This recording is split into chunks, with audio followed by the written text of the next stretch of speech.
in this case. The person who actually arranged this incident was the victim, Nagito Komaeda. He kept a specific item inside his cottage that he needed for his plan. Monokuma's special poison, which he brought with him from the Octagon.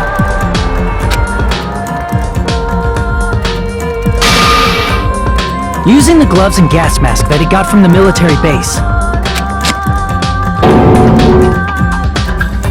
Nagito swapped the contents of a fire grenade he took from the plushie factory break room with that poison. When he did that, a specific item was left as evidence, the blue aluminum seal on the grenade. With that, Nagito finished making the poisoned fire grenade, took it with him to the factory,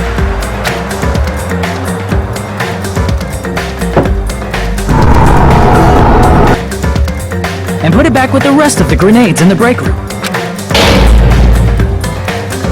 The next morning, Nagito appeared before us and declared that he hid a bomb somewhere.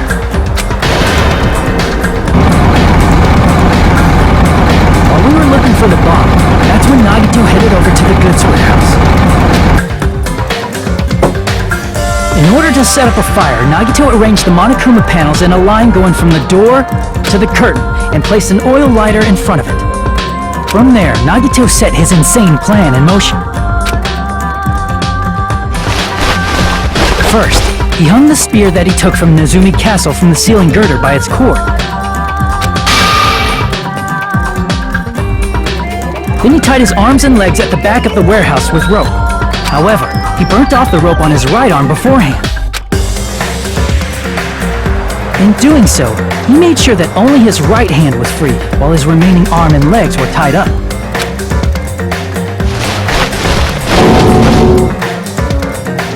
As he gripped the tip of the rope hanging over the ceiling girder with his left hand, he lay down face up, just beneath the dangling spear. But this was just the beginning of Nagito's plan. And then, he did something no one could have predicted.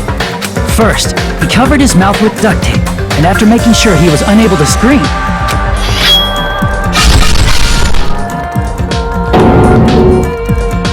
he stabbed himself with the knife multiple times in his left arm and in both of his thighs.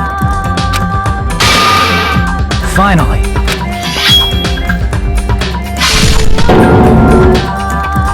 he propped the knife on the plushie and slammed his right hand onto the blade. He didn't just want us to think he was tied up, he also wanted us to think he'd been tortured. Through all this, Nagito never let go of the spear.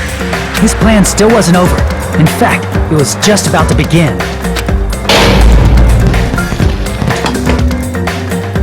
Meanwhile, we finally arrived at the plushie factory and found Nagito's message. After seeing his message, we instantly made our way to the warehouse. But that was part of Nagito's plan. We opened the door to the warehouse, which inadvertently started the Monokuma panel domino effect.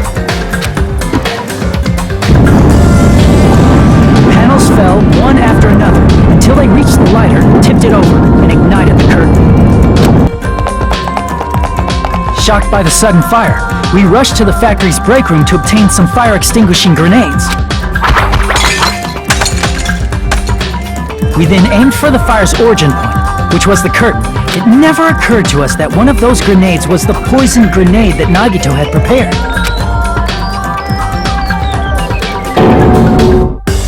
The poison sank to the floor, instantly vaporizing due to the intense heat, and spread everywhere. The poison gas quickly drifted to the curtain at the back of the warehouse, where Nagito was. Also, Monokuma's poison has a unique quality in which it becomes heavier than air when vaporized. That poison gas completely surrounded the area where Nagito lay face up on the floor. There, Nagito inhaled the poison, and if it didn't instantly kill him, he certainly lost consciousness. Which caused him to let go of the rope in his left hand, and the falling spear plunged into his stomach.